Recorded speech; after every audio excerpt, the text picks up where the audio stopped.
Que feriez-vous si la personne qui vous a volé votre voix se tenait à 1 mètre de vous, sans se douter que vous l'observez et que 12 millions de personnes vont bientôt l'apprendre? Le live stream était déjà lancé lorsque Harper Vale s'est penchée vers un micro qu'elle pensait éteint et a murmuré « Échoue en silence, ma chérie, ou je t'effacerai ». La femme à la tignasse a entendu chaque mot. L'Orchard Hall s'étillait comme un écrin à bijoux en cette nuit de novembre. Le gala de charité Voices for Hearts, la fondation de Harper Vale, les caméras de Harper, la scène de Harper, le champagne coulait à flot dans des verres en cristal. Les photographes l'entouraient comme des requins. Les donateurs lui adressaient leurs 1000 sourires. Et dans l'ombre derrière la scène, coincée entre la cabine de son et des caisses de stockage oubliées, Emma Carter frottait une tache de café qui ne partait pas. Pantalon de travail délavé, polo trop grand, cheveux sévèrement attachés en arrière.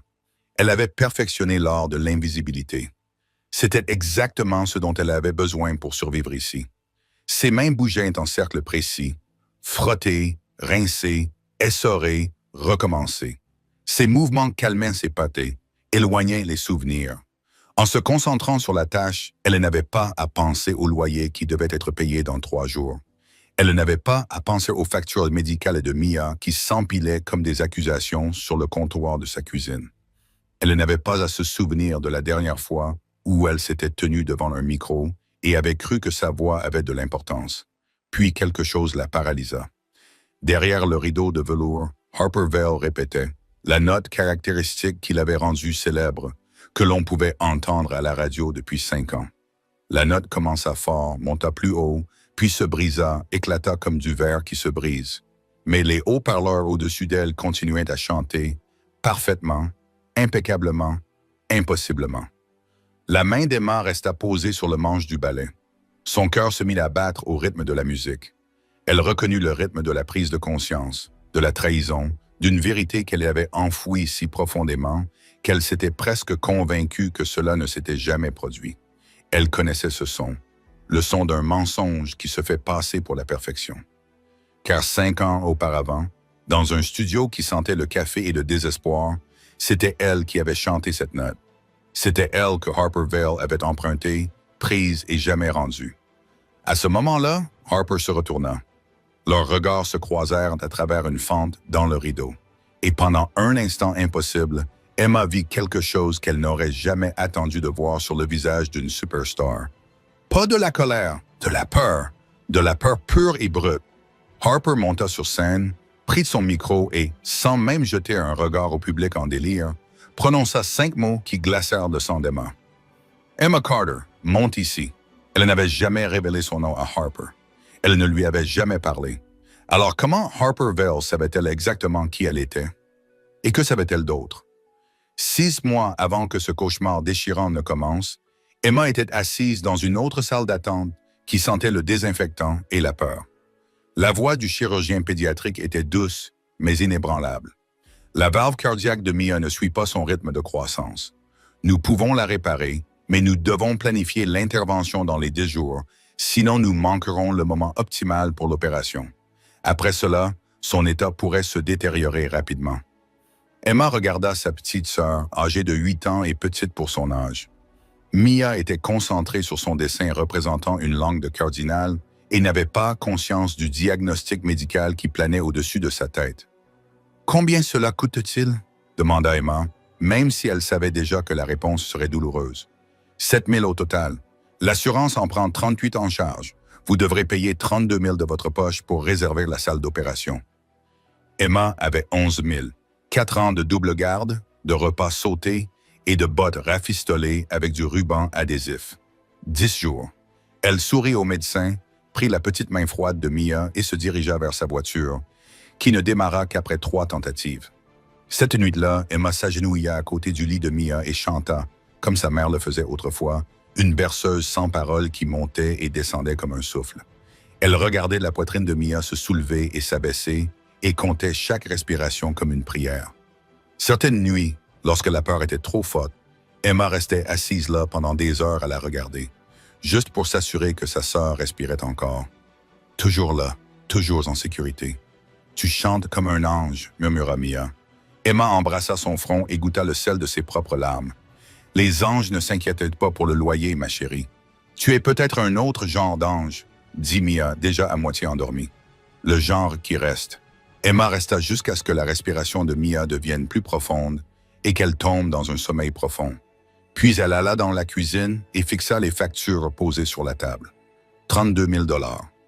Elle recalcula, espérant que les chiffres changeraient d'une manière ou d'une autre. Mais ce ne fut pas le cas. Cette jeune fille timide qui nettoyait les sols n'avait pas toujours été invisible. Il y a 5 ans, Emma Carter s'était présentée devant le jury du conservatoire et avait chanté un air qui avait ému aux larmes un inconnu. Un producteur de musique lui avait dit qu'elle avait une voix que les gens seraient prêts à payer cher pour entendre. Elle croyait que le monde lui réservait une place au-delà de l'ombre. C'était avant le contrat, avant la session d'enregistrement de 12 heures, avant qu'elle ne chante jusqu'à en avoir la gorge sèche et la voix rauque. Et ils lui dirent que c'était parfait, c'était magique.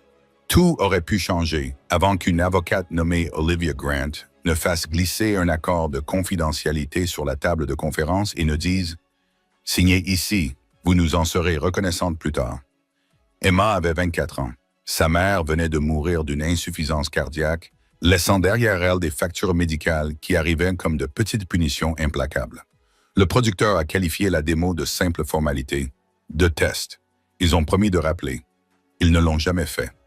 6 mois plus tard, Emma entendit sa propre voix à la radio, une chanson qu'elle n'avait jamais publiée, sous un nom qui n'était pas le sien. Elle faisait ses courses quand cela arriva. Elle resta figée dans l'allée des céréales pour le petit déjeuner, tandis que sa propre voix chantait dans les haut-parleurs.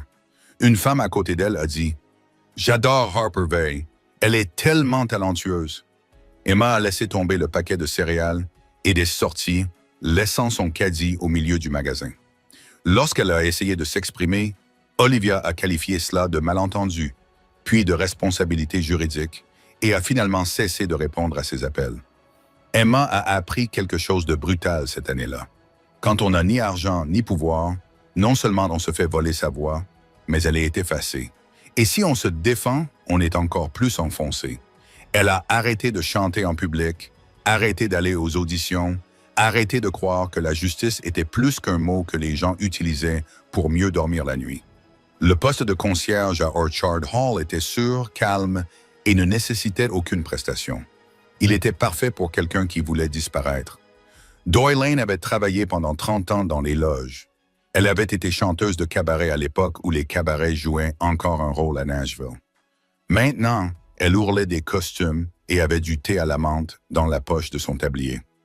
Un mardi soir, elle trouva Emma dans la réserve, où elle fredonnait en pliant des nappes. C'est un intervalle difficile, constata Doa. La plupart des chanteurs l'aplatissent sans s'en rendre compte. Emma sursauta au milieu de la note. « Désolé, je ne savais pas que quelqu'un pouvait m'entendre. » « Ne t'excuse pas d'avoir un don, ma chérie. » Emma plia une autre nappe, les yeux baissés. « Ce n'est pas un grand don si personne ne l'entend. » Doa s'assit sur une pile de caisses.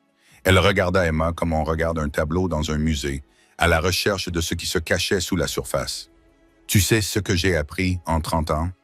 Les gens qui arrêtent de chanter le font généralement parce que quelqu'un les a convaincus que leur voix était le problème. » Elle marqua une pause, mais la voix n'est jamais le problème. Ce sont les gens qui ont peur de ce que cette voix pourrait provoquer. Les mains d'Emma reposaient sur le tissu. Cela faisait des années que personne ne lui avait parlé, comme si elle était quelqu'un qui méritait d'être comprise. « Je chantais autrefois », dit Emma doucement, les mots sortant à peine de sa bouche. « Ça ne s'est pas bien terminé. » Doa acquiesça avec compréhension, ses yeux doux pleins de reconnaissance. Elle avait vu trop de personnes talentueuses brisées par une industrie qui dévorait les rêves et crachait le silence. « Tu chantes comme si tu maintenais quelqu'un en vie. J'espère qu'ils savent de la chance qu'ils ont. » Emma pensa à Mia, à la date de l'opération entourée au crayon rouge, à la somme impossible qui se dressait entre sa sœur et la survie, à toutes ces nuits où elle avait chanté pour endormir Mia, dans l'espoir que sa voix agirait comme un remède, comme un sortilège.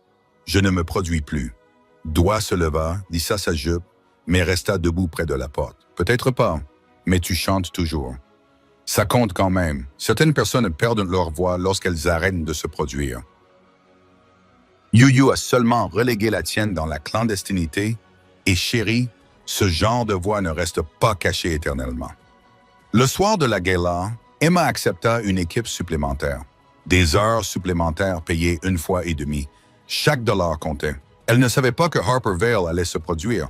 Elle ne savait pas que la femme dont la voix avait remplacé la sienne avait bâti un empire sur un son volé. Elle ne savait pas que dans une heure, 12 millions de personnes verraient sa vie s'effondrer sous les projecteurs, à un moment qui aurait dû être inspirant pour une bonne cause, mais qui allait devenir tout autre chose.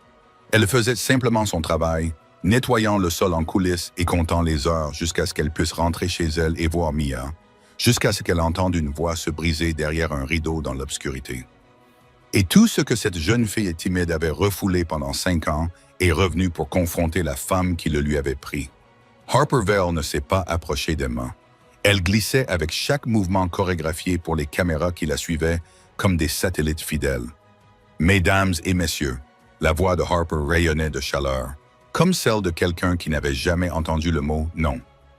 Nous avons une invitée spéciale, Emma Carter, l'une des personnes dévouées qui font fonctionner ce magnifique théâtre.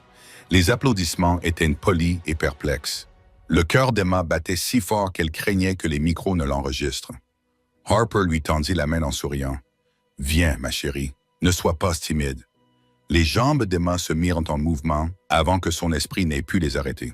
Des années de conditionnement, d'obéissance, d'instinct de survie chez quelqu'un qui avait appris que refuser les personnes puissantes ne faisait que multiplier la douleur. Elle monta les marches menant à la scène. Les lumières étaient éblouissantes. Quelque part dans l'obscurité, un appareil photo de téléphone portable cliqua.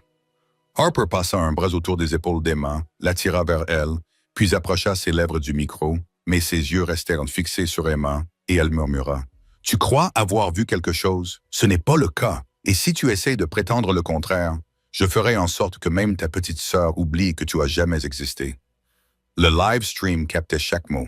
Emma se figea. Le sang se glaça dans ses veines. Harper la lâcha, recula et éclata d'un rire cristallin.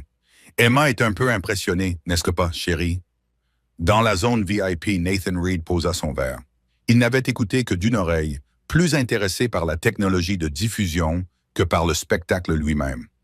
ReedWave fournissait l'infrastructure pour la diffusion en direct, les tables de mixage et les logiciels en temps réel qui rendaient possibles les événements mondiaux. Il était venu par courtoisie professionnelle et pour réseauter. Mais il avait clairement entendu ces chuchotements. Non pas parce qu'il était proche, mais parce que le système de ReedWave avait une fonction que la plupart des gens ignoraient. Un moniteur audio en direct qui signalait les schémas vocaux inhabituels. Les menaces, la panique, la détresse. Son téléphone vibra. Langage menaçant détecté. Horodatage 2003-417. Il leva les yeux vers la jeune fille timide en uniforme de travail qui se tenait à côté de Harper Vale, telle une biche dans les phares d'une voiture. Il ouvrit son ordinateur portable. Emma voulait disparaître, se fondre dans les murs derrière lesquels elle se cachait depuis 4 ans. Mais Harper continuait de parler, de sourire et de tenir la salle en haleine. Emma dit alors à Harper, avec une fausse gentillesse dans chaque mot, « Je comprends que vous ayez des réflexions sur les performances en direct et l'authenticité. » Elle le dit comme une punchline. « Pourquoi ne nous montrez-vous pas à quoi ressemble le vrai chant? » Un rire nerveux parcourut le public. Cela faisait-il partie du spectacle? La gorge d'Emma se serra. Elle pouvait à peine respirer, encore moins chanter. Harper se pencha à nouveau vers elle, sa voix destinée uniquement aux oreilles d'Emma. « Pars maintenant et garde ton travail, ou ouvre la bouche et perds tout ce qui t'est cher. À toi de choisir. » Pendant un instant, Emma faillit abandonner. Elle faillit se convaincre que survivre était plus important que la vérité. Puis elle se souvint de ce que Mia lui avait dit ce matin-là. « Tu es la personne la plus courageuse que je connaisse. » Emma n'était pas courageuse. Elle avait peur. Mais peut-être que le courage n'était autre que la peur qui refusait de reculer. Elle a inspiré lentement et a regardé au-delà de Harper vers la cabine de son, où un technicien l'observait avec une sorte d'inquiétude. « Pouvons-nous couper la musique d'accompagnement? » La voix d'Emma était douce mais ferme. Juste un refrain, juste le micro en direct. Le sourire de Harper s'est figé.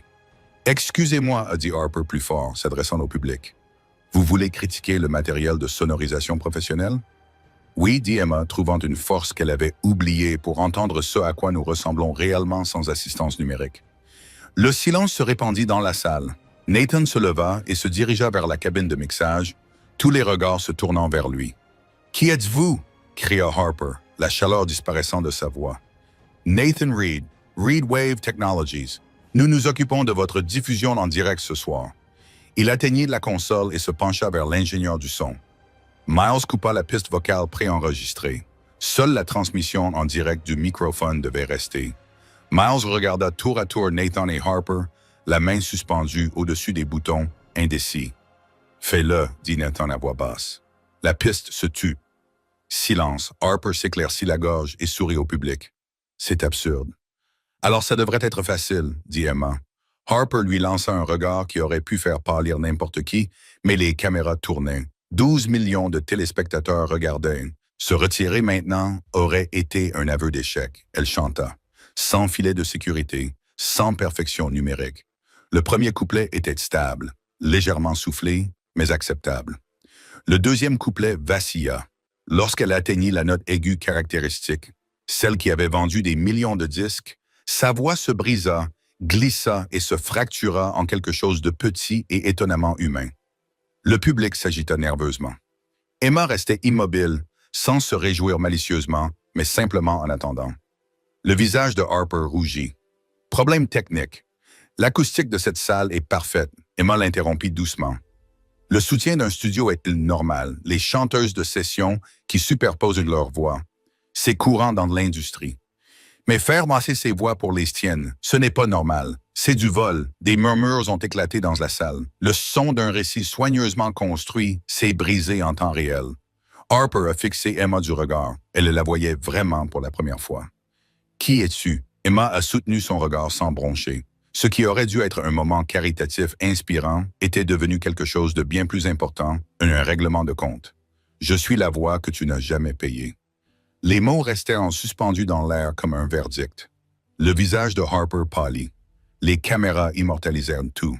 Le chat en direct explosa. Et quelque part dans le public, les gens commencèrent à sortir leur téléphone portable et à enregistrer leurs propres preuves. Dans les coulisses, les mains d'Emma tremblaient de manière incontrôlable. Elle l'avait fait. Elle avait dit la vérité aux puissants.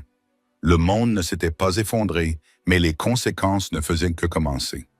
Harper avait quitté la scène dans un tourbillon de colère et de tissu de créateurs. Le public bourdonnait de confusion et d'excitation. Les téléphones portables enregistraient tout. Le chat en direct défilait plus vite que quiconque ne pouvait lire. Emma s'était échappée par l'entrée latérale avant que des questions auxquelles elle ne pouvait répondre ne la rattrapent. Elle était en train d'enlever ses gants de travail lorsque Nathan Reed apparut.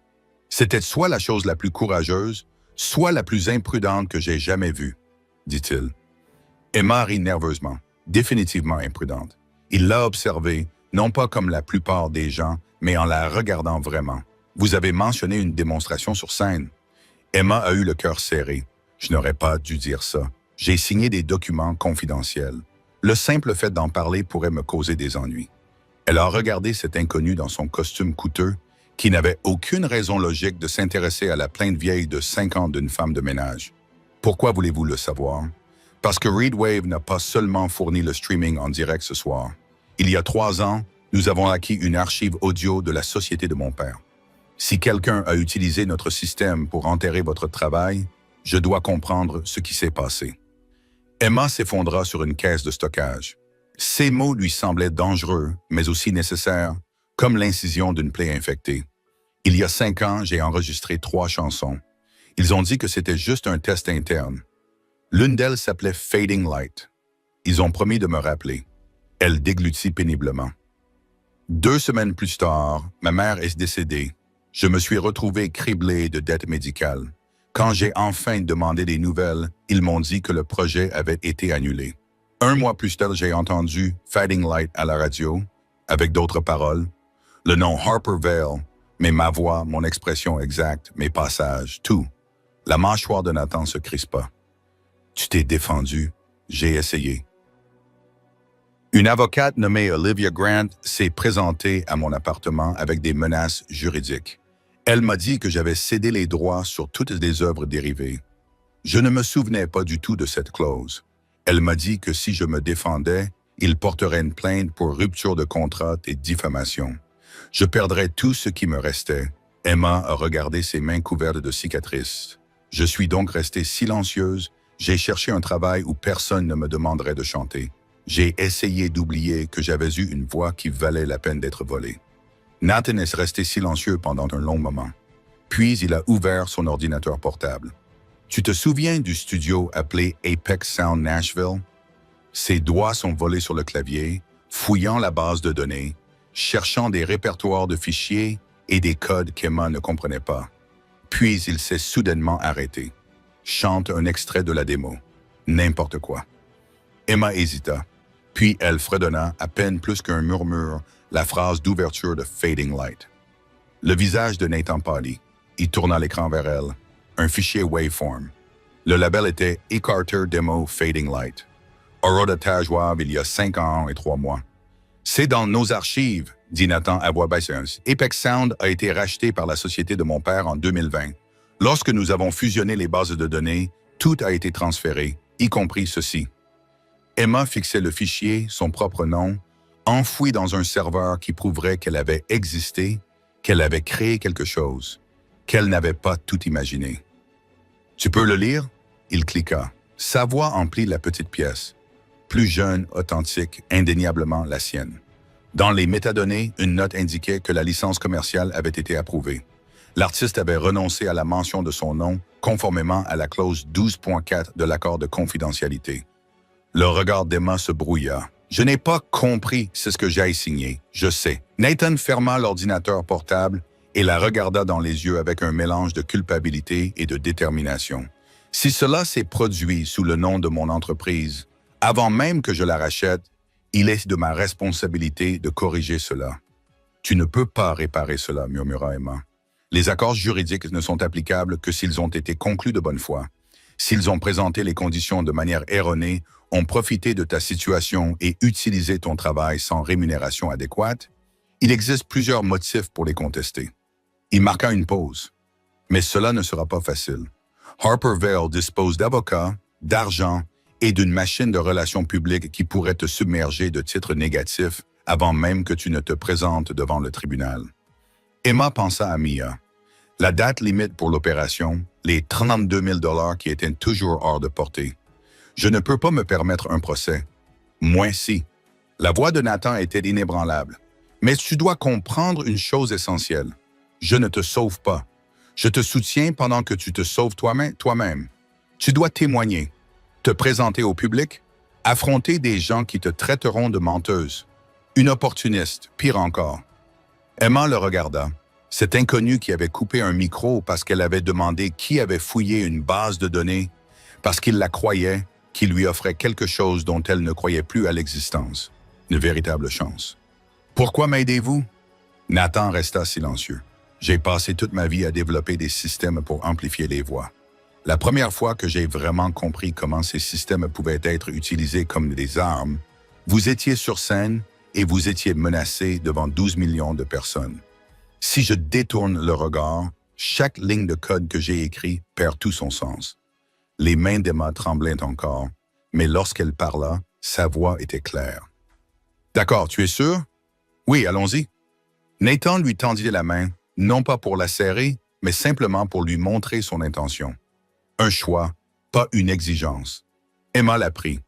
Pour la première fois en 5 ans, cette jeune fille timide cessa de se cacher de la vérité. La vidéo devint virale en 18 minutes. Ce n'était pas le matériel sophistiqué que l'équipe de Harper avait soigneusement préparé pour le gala. Le clip brut diffusé en direct, la voix brisée de Harper, l'accusation discrète d'Emma. 12 millions de témoins d'un mensonge qui s'effondrait en temps réel. Au lever du soleil, Tarak Voices for Hearts était en vogue, mais pas comme l'équipe de relations publiques de Harper l'avait imaginé. 3 jours plus tard, Olivia Grant se présenta devant la porte de l'appartement d'Emma, exactement comme Emma s'en souvenait. Costume sur mesure, mallette en cuir, sourire professionnel. « Emma, dit-elle, comme si elles étaient de vieilles collègues. Nous devrions parler. » Emma n'ouvrit pas la porte. « Je n'ai rien à dire. C'est regrettable. » Olivia ouvrit sa maillette avec une précision experte et en sortit un document. Mon client est prêt à vous offrir une indemnité considérable, 200 000 $, payable immédiatement. Il vous suffit de signer une déclaration indiquant que vous vous êtes trompé au sujet des enregistrements de démonstration, que vous avez mal compris les termes du contrat et que Harper Vale n'a jamais utilisé votre travail de manière abusive. Emma fixait le papier, le chiffre qui sauverait Mia, paierait l'opération et effacerait 4 années d'angoisse financière d'un simple trait de plume. Et si je refuse, le sourire d'Olivia se transforma en un regard acéré. Nous porterons plainte pour diffamation et ingérence illicite. Nous contacterons tous les hôpitaux de Nashville et les informerons de votre responsabilité illégale. Nous enverrons des notifications officielles à toutes les organisations caritatives qui examinent le cas de votre sœur. Jusqu'à ce que vous ayez terminé votre combat, il n'y aura plus rien qui vaille la peine d'être défendu. Emma serra les poings. Vous menacez les soins médicaux d'un enfant. Je protège la réputation de ma cliente. Olivia lui tendit un stylo coûteux. C'est la décision intelligente, Emma. Acceptez l'argent. Passez à l'autre chose. Laissez votre sœur vivre. Dans un moment de désespoir terrible, Emma faillit accepter. Puis la voix de Nathan retentit derrière elle, où elle pourrait prendre la décision qui ne lui coûtera pas son intégrité. Olivia changea d'attitude professionnelle sans jamais sortir de son rôle. Monsieur Reed, je ne savais pas qu'Emma avait engagé un avocat. Ce n'est pas le cas. Je suis ici en tant que témoin. Il regarda Emma. Tu peux signer. Je ne peux pas t'en empêcher, mais tu devrais savoir exactement ce que tu signes. Emma regarda tour à tour l'un et l'autre. Que veux-tu dire? J'ai analysé les métadonnées de tous les fichiers de l'archive Apex, dit calmement Nathan. Ta voix n'apparaît pas seulement sur Fading Light. Elle apparaît également sur 6 autres titres. Cœur, harmonie, passages caractéristiques que Harper revendique depuis des années. J'ai trouvé des procès-verbaux de réunion qui montrent que tu as reçu un total de 300 $ en tant que prestataire, alors que ces chansons ont rapporté plus de 14 millions de dollars. Il lui montra un tableau détaillé sur son téléphone portable. En signant ce document, tu renonces non seulement à tes droits sur ces chansons, tu renonces également à ton droit de prouver un jour qu'elles t'appartiennent. Le visage d'Olivia se durcit. Ces informations sont protégées par le droit d'auteur. Ce sont des preuves, dit calmement Nathan, et elles seront bientôt rendues publiques. J'ai déjà envoyé des copies à 3 journalistes d'investigation du Tennessee. C'est à toi de jouer. Olivia regarda Emma. Vous commettez une grave erreur. Emma pensa à Mia, à l'opération. Elle pensa au regard que sa sœur lui avait lancé la veille en lui disant « Je suis fière de toi ». Elle pensa à sa mère, qui était morte parce qu'elle croyait encore en la justice. Elle pensa à toutes ces personnes qui avaient été réduites au silence parce qu'elles n'avaient pas les moyens de se battre.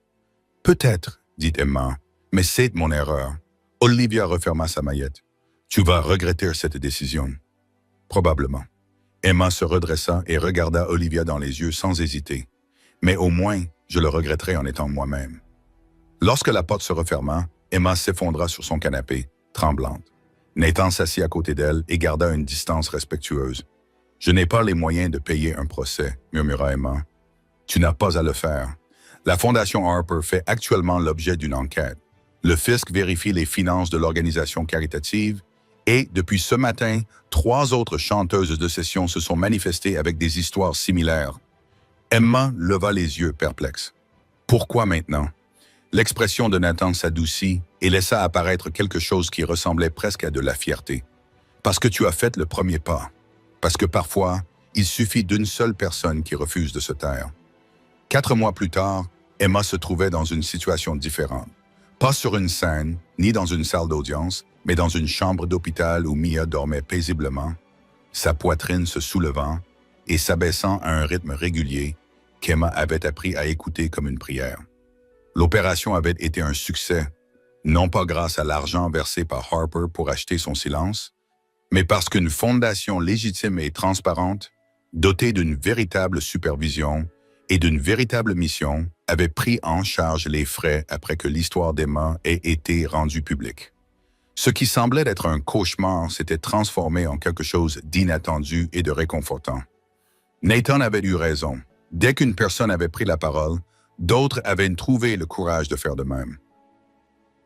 Sienna Brooks, Marcus Chen, Delilah Grant, 5 chanteurs de studio au total, qui avaient tous vendu leur voix pour un salaire de misère, tandis que Harper avait bâti un empire sur des sons volés. La maison de disques de Harper Vale avait suspendu son contrat pour une durée indéterminée. La Fondation Voices for Hearts faisait l'objet d'une enquête des autorités fédérales. Olivia Grant faisait l'objet d'une enquête pour faute professionnelle potentielle et Emma apprenait encore à vivre sans se cacher. Nathan frappa doucement à la porte de la chambre d'hôpital. Il avait été prudent ces derniers mois, n'avait jamais dépassé les limites, n'avait jamais revendiqué son espace, son temps, sa gratitude. « Salut », dit-il. « Salut ». Il lui tendit une carte clé, l'accès au studio, à la suite d'enregistrements privés de Reed Wave. Emma la prit et la tourna entre ses mains. À quoi ça sert? Une pièce. Pas de contrat, pas de documents juridiques, personne pour écouter qui ne devrait pas écouter. Il marqua une pause. Juste un endroit sûr. Quand tu seras prête, Emma regarda la carte. Je ne sais pas si je peux encore chanter. Pas comme avant. Tant mieux, dit Nathan. Parce que la personne que tu étais avant chantait pour des gens qui ne le méritaient pas. Peut-être que maintenant, tu peux chanter pour toi-même, ou pour Mia, ou pour qui tu veux. Elle leva les yeux vers lui, vers cet homme qu'il avait cru alors que la confiance était la chose la plus risquée qu'il pouvait lui offrir. Une histoire inspirante ne ressemblait pas toujours à ce que les gens attendaient. « Pourquoi as-tu vraiment fait tout cela ?» demanda-t-elle. Nathan resta silencieux. « J'ai créé une entreprise pour amplifier les voix. Quand j'ai réalisé pour la première fois à quel point ce pouvoir pouvait facilement devenir une arme, il était dirigé contre toi. Partir m'aurait rendu complice, et je ne pouvais pas faire ça. » Il fit une pause, puis continua. « Je n'aurais pas pu vivre avec ça. » Emma s'approcha. « Ce n'est pas la seule raison. » Il la regarda dans les yeux. « Non, ce n'est pas ça. Alors quoi? Quand je t'ai vu sur cette école est effrayé, refusant de céder alors qu'il aurait été plus facile d'abandonner, j'ai réalisé que j'avais passé toute ma vie à construire des systèmes, oubliant que le but de ces systèmes était de protéger des gens comme toi. Si je n'étais pas capable de le faire, à quoi tout cela servait-il? » Emma sourit. Un vrai sourire, le premier depuis des années. Elle lui prit doucement la main. Mia remua dans son sommeil et sourit sans se réveiller. « Merci, murmura Emma. Tu n'as pas à me remercier. Tu as réussi. Je sais. » Elle lui serra la main. « Mais je le ferai quand même. » Dehors, devant la fenêtre, le coucher de soleil baignait tout d'une lumière dorée. Et pour la première fois depuis 5 ans, cette jeune fille timide crut que cela valait la peine de chanter pour demain.